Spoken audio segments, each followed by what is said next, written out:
मंगलपुर गांव में ये कबीर नाम का किसान अपनी पत्नी आरती के साथ रहता था। वो बहुत मेहनती था। उसके पास 2 एकड़ खेत था जिसमें वो बहुत मेहनत करता था। कबीर के खेत के बगल में रमेश का भी खेत था जो उसका बचपन का दोस्त था। दोनों साथ साथ खेत आते, काम करते और घर चले जाते।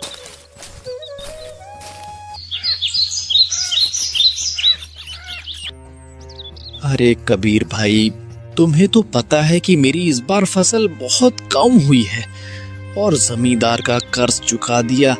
इसी वजह से मेरे पास अब कुछ पैसा नहीं बचा है और तुम्हारी भाभी की तबीयत बहुत ज्यादा खराब हो गई है। कुछ समझ में नहीं आ रहा क्या करूं। गांव के डॉक्टर को बताया तो उसने कहा कि शहर ले जाना होगा। उसका इलाज अब गांव में नहीं हो पाएगा। शहर के बड़े अस्पताल में ही उसका इलाज हो सकता है। मुझे तो कुछ समझ में नहीं आ रहा, इतने पैसे कहां से लाऊं? तुम चिंता मत करो मेरे दोस्त, मुझे जितना बन पड़ेगा मैं तुम्हारी मदद जरूर करूंगा। वैसे जमींदार से मैंने भी कर्ज लिया है और मैं कल उन्हें वो कर्ज चुकाने ही वाला था, लेकिन मुझे लगता है उन पैसों की जरूरत तुम्हें ज्यादा है। एक काम करो, तुम वो पैसे रख लो, मैं जमींदार का कर्ज अगले साल चुका दूंगा। नहीं नहीं मेरे दोस्त, पैसे जमींदार को ही दे दो। तुम्हें तो पता है कि जमींदार कितना दुष्ट इंसान है। वो तुम पर दुगना ब्याज वसूल करेगा। तुम मेरे लिए इतना बड़ा जोखिम मत उठाओ।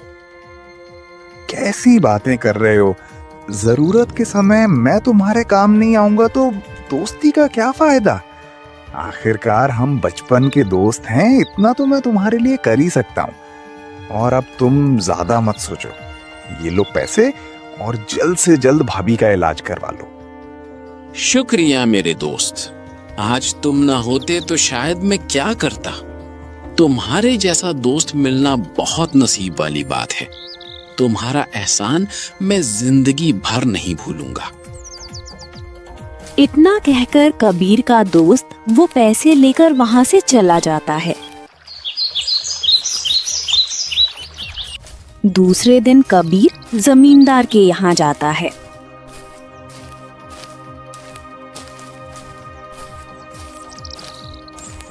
राम राम जमींदार जी। आओ आओ कबीर, ले आए तुम कर्ज की रकम? वो जमींदार जी, दरअसल इस बार मैं कर्ज नहीं लौटा पाऊंगा। बात यह है कि मेरा दोस्त रमेश, उसकी पत्नी की तबीयत बहुत ज्यादा खराब हो गई थी तो उसे पैसों की जरूरत थी, इसलिए मैंने उसकी मदद कर दी। मुझे कुछ दिनों की मोहलत दे दीजिए, मैं आपका सारा कर्ज लौटा दूंगा। ये क्या कह रहे हो तुम? तुम्हें खुद खाने पीने के लाले पड़े हैं और बड़े आए समाज सेवा करने वाले, और समाज सेवा भी तुम मेरे पैसे से कर रहे हो और यहाँ मुझे ये सब कहानी सुना रहे हो। मुझे कुछ नहीं सुनना, मुझे मेरे पैसे चाहिए बस। मैं तुम्हें 1 हफ्ते का वक्त दे रहा हूं। अगर 1 हफ्ते के अंदर तुमने मेरे पैसे नहीं लौटाए तो मैं तुमसे दुगनी रकम वसूलूंगा। कबीर जमींदार को बहुत समझाने की कोशिश करता है, पर जमींदार कबीर की एक नहीं सुनता और उसे वहां से भगा देता है। कबीर वहां से चला जाता है।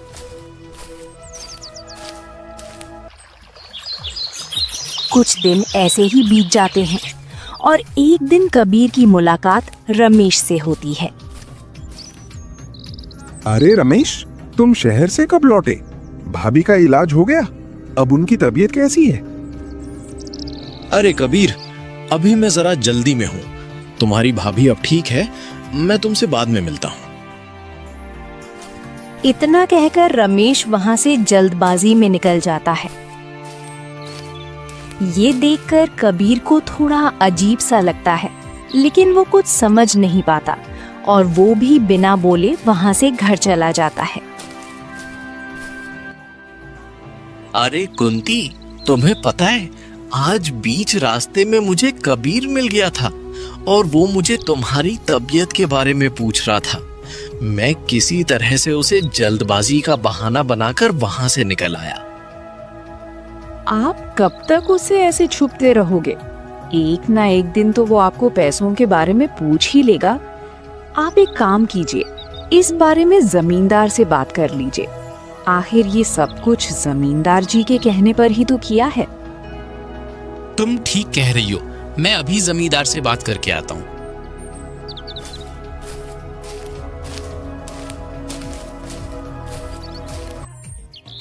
जमींदार जी, जैसा कि आपने कहा था, मैंने झूठ बोलकर अपनी बीवी की बीमार होने का बहाना करके उससे पैसे ले लिए थे और अपने ससुराल चला गया था। उसे लगा कि मैं अस्पताल में हूं और अपनी पत्नी का इलाज करवा रहा हूं। इसी तरह मैंने आपका काम कर दिया है। अब तो आप मेरे ब्याज के पैसे नहीं मांगेंगे ना? हाँ ठीक है, मैं तुम्हारे ब्याज के पैसे माफ करता हूँ। तुमने मेरा बहुत बड़ा काम किया है। पर मैं कबीर को ज्यादा देर तक नहीं संभाल पाऊंगा। आपको जो भी करना है जल्द से जल्द कीजिए। तुम फिक्र मत करो, मैंने उसे 1 हफ्ते का वक्त दिया था। उसमें से 5 दिन तो गुजर चुके हैं, 2 ही दिन बचे हैं और 2 दिन में वो खाक पैसों का इंतजाम करेगा। उसे मजबूरन अपनी जमीन मुझे देनी ही पड़ेगी। फिर 2 दिन बाद कबीर रमेश के घर जाता है। अरे रमेश, बाहर आओ, तुमसे बहुत जरूरी बात करनी है।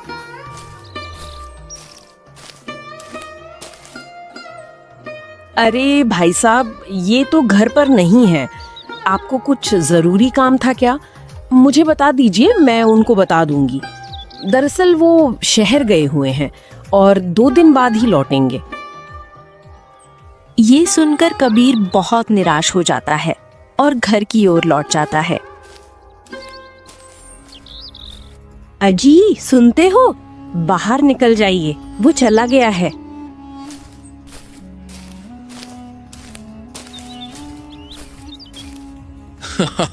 अच्छा हुआ जो चला गया। अब 2 दिन तक वो मेरा दिमाग नहीं खाएगा। और तो और 2 दिन में जमींदार जी का काम भी हो जाएगा। कबीर घर जाते ही आरती से बोलता है। क्या करूं आरती, कुछ समझ नहीं आ रहा। जमींदार ने 1 हफ्ते का समय दिया है और कल आखिरी दिन है। अगर कल उसे पैसे नहीं मिले तो वो हमारी जमीन हड़प लेगा। ये सब आपकी ही गलती है। देख लिया आपने किसी की मदद करने का नतीजा। आपने उसकी मदद की और बदले में हमें क्या मिल रहा है? आज हम उसकी वजह से इतनी मुसीबत में हैं। अगर उस दिन आपने उसकी मदद नहीं की होती तो हम जमींदार का कर्ज कब का चुका चुके होते। हमें ये दिन देखने की नौबत ही नहीं आती। जब से रमेश शहर से लौटा है, उसने एक बार भी आपसे बात करना जरूरी नहीं समझा। अगर उसे थोड़ा भी इस बात का एहसास होता तो वो आपसे बात करने जरूर आता। लेकिन जब से वो लौटा है, वो जानबूझकर आपको नजरअंदाज कर रहा है। मुझे तो लगता है वो हमारे पैसे लौटाना ही नहीं चाहता, इसीलिए जानबूझकर अब फिर से शहर भाग गया। नहीं आरती, मुझे नहीं लगता कि वो जानबूझकर ऐसा कर रहा होगा। मैं उसे अच्छी तरह जानता हूँ। वो मेरा बचपन का दोस्त है। वो ऐसा कुछ नहीं करेगा। तुम देख लेना, वो बहुत जल्द हमारे पैसे लौटा देगा। आपको क्या लगता है सब आपकी तरह होते हैं? आप लोगों को नहीं जानते। सब लोग मतलबी होते हैं, अपना मतलब निकाल लेते हैं और फिर पहचानते तक नहीं। फिर चाहे वो दोस्त हो या कोई रिश्तेदार, ये मतलब की दुनिया है। यहाँ सब अपने काम से मतलब रखते हैं, फिर कोई किसी को नहीं पूछता। लेकिन अब हम क्या करेंगे? जमींदार को कैसे संभालेंगे? आरती, मुझे अपने कर्मों पर और अपने ईश्वर पर पूरा भरोसा है। आज तक कभी किसी का बुरा नहीं किया। जितना हो सके लोगों की मदद ही की है। ईश्वर मेरे साथ बुरा नहीं होने देंगे। तुम देख लेना, सब कुछ ठीक हो जाएगा। ईश्वर के ऊपर छोड़ रहा हूं, जो होगा वो देखा जाएगा। दूसरे दिन कबीर अपने खेत जाता है तो वहां पहले से ही जमींदार खड़ा होता है। कबीर, अब तुम्हारा इस जमीन पर कोई अधिकार नहीं। तुम यहाँ काम नहीं कर सकते। निकलो यहाँ से। ऐसा मत कीजिए जमींदार जी, ये जमीन ही मेरी रोजी रोटी है। अगर मेरे पास ये जमीन नहीं रही तो मैं तो भूखा मर जाऊंगा। दया कीजिए, मैं आपके पैसे जल्द से जल्द लौटा दूंगा। मुझे कुछ दिनों की मोहलत दीजिए। बस अब बहुत हो चुका, तुम्हें कोई मोहलत नहीं मिलेगी। मैं तुम्हें पहले ही कह चुका था और 1 हफ्ते का टाइम भी दिया था। अब से तुम्हारा इस जमीन पर कोई अधिकार नहीं है। अगर फिर इस जमीन पर दिखाई दिए तो मैं अपने आदमी से कहकर तुम्हारी टांगे तुड़वा दूंगा। कबीर निराश होकर अपने घर लौट जाता है।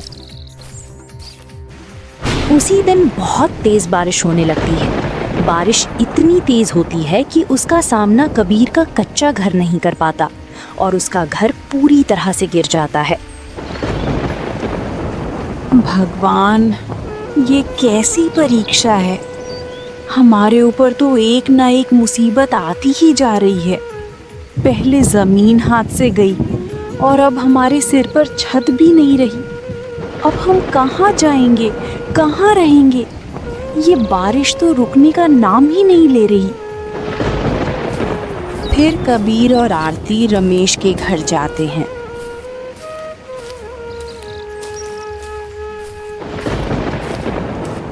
और उससे मदद मांगते हैं।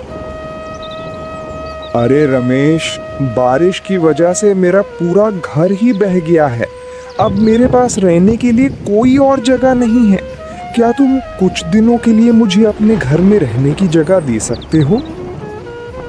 कबीर, मानता हूँ कि मैंने तुमसे पैसे उधार लिए हैं। इसका मतलब ये तो नहीं कि तुम अपना बोरिया बिस्तर उठाकर मेरे घर में आ जाओ। मैंने कोई धर्मशाला थोड़ी खोल रखी है और मेरा घर इतना भी बड़ा नहीं है कि मैं तुम्हें अपने घर में जगह दे सकूं। तुम किसी और से मदद मांग लो, मैं तुम्हारी कोई मदद नहीं कर पाऊंगा। इतना कहकर रमेश घर के अंदर चला जाता है।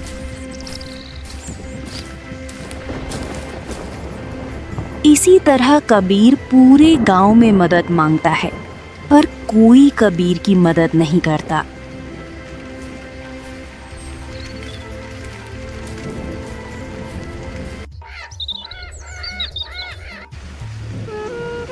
आखिरकार दोनों को वो रात एक गुफा में गुजारनी पड़ती है।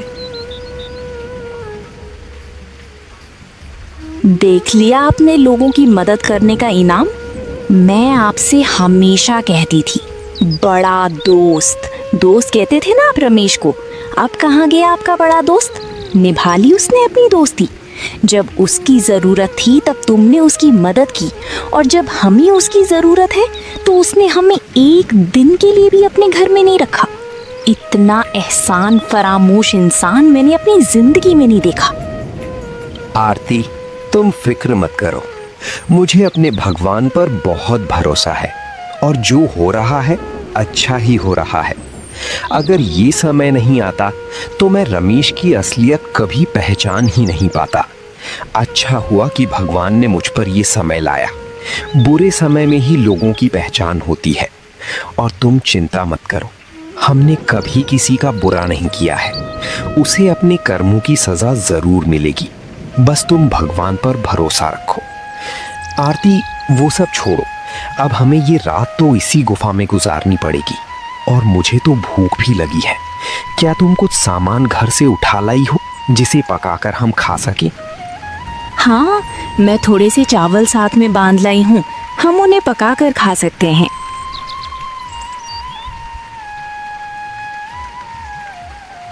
कबीर और आरती मिलकर थोड़े से चावल पकाते हैं।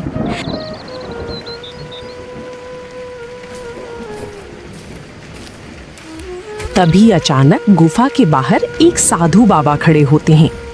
तुम दोनों इस गुफा में क्या कर रहे हो? बाबा जी, बारिश में हमारा घर बह गया। अब हमारे पास रहने के लिए कोई घर नहीं है।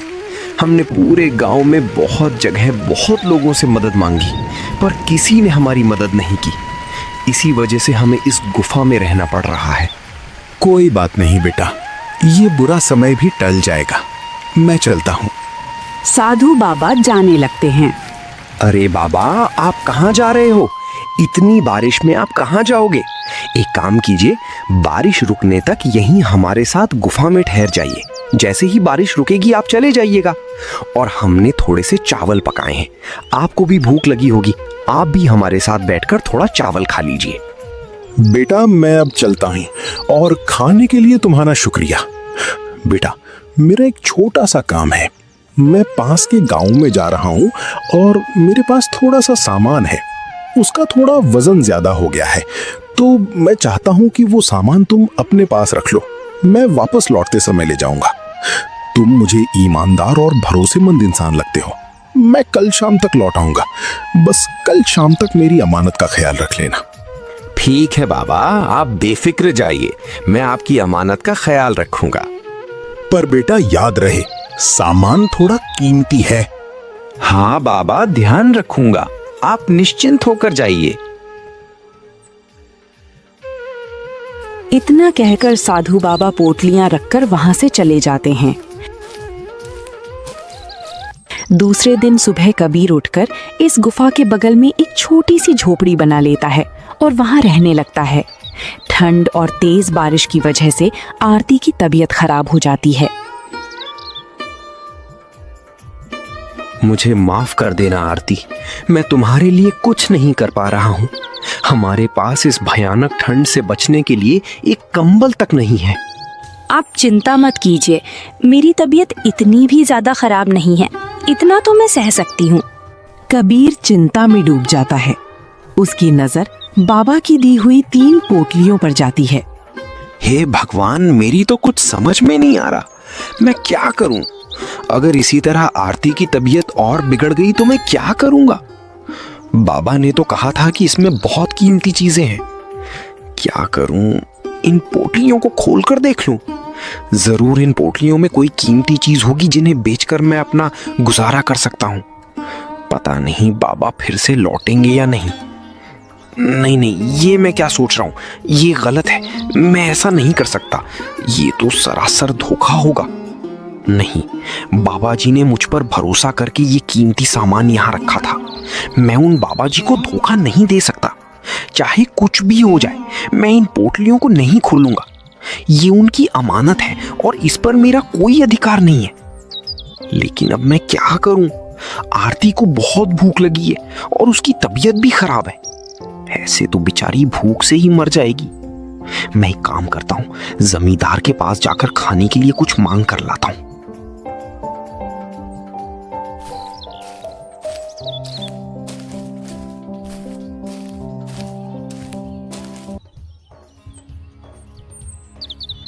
मालिक, मेरी बीवी की तबीयत बहुत खराब है और मेरे पास रहने खाने के लिए कुछ नहीं है।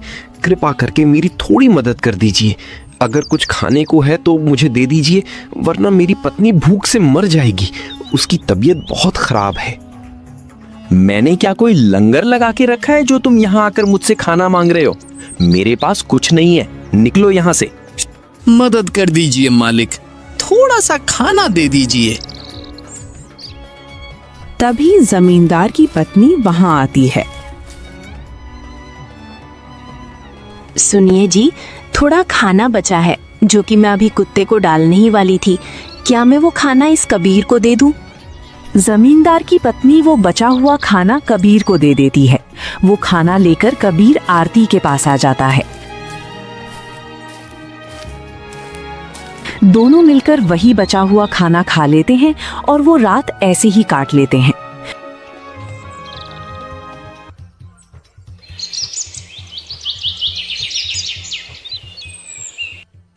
दूसरे दिन कबीर काम ढूंढने के लिए गांव जाता है और उसे एक खेत में मजदूरी का काम मिल जाता है।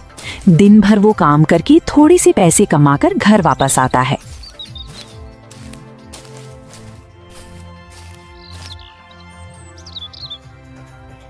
आरती, मैं थोड़ा खाने का सामान लेकर आया हूँ, पर एक कंबल भी लेकर आया हूँ। तुम फिक्र मत करो, थोड़े दिन में सब ठीक हो जाएगा।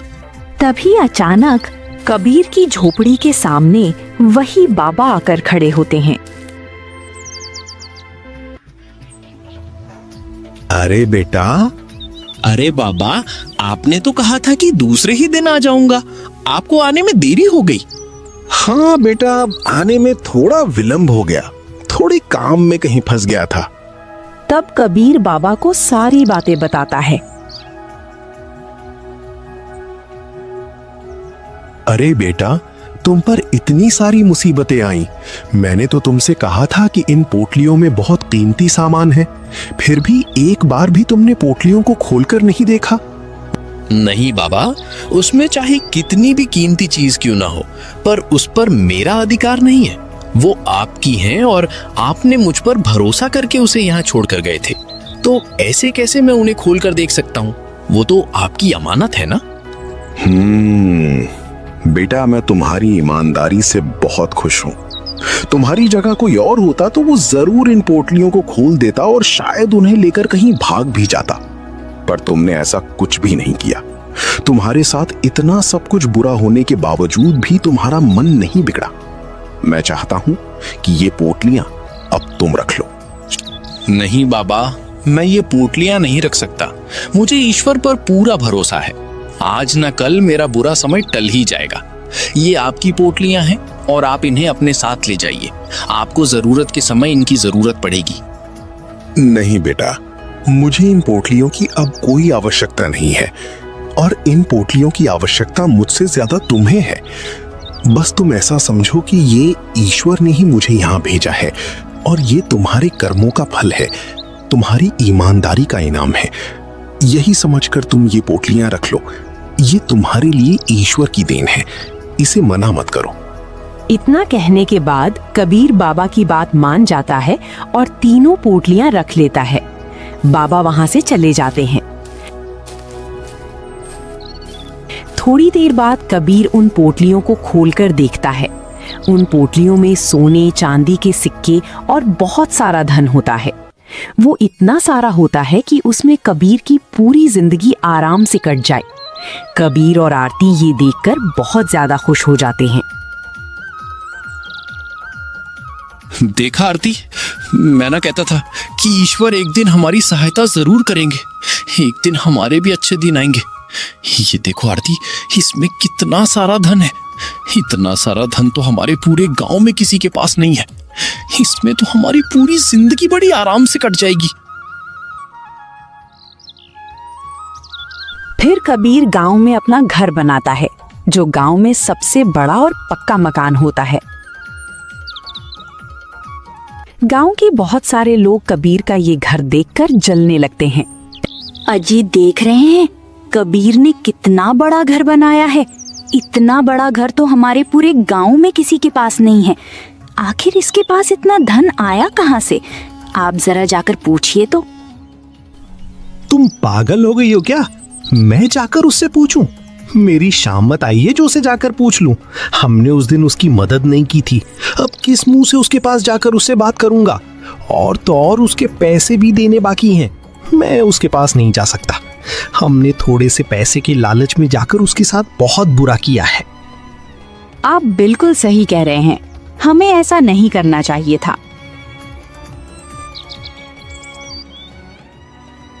एक दिन बहुत ज्यादा और तेज बारिश हुई। आंधी तूफान आता है। बारिश इतनी तेज होती है कि गांव में बाढ़ आ जाती है और उस बाढ़ में गांव के बहुत सारे लोगों के घर बह जाते हैं। उसमें जमींदार का भी घर होता है और रमेश का भी घर बह जाता है। वे सारे लोग रास्ते पर आ जाते हैं, लेकिन गांव में सिर्फ एक आदमी का घर बचा होता है और वो कबीर का होता है।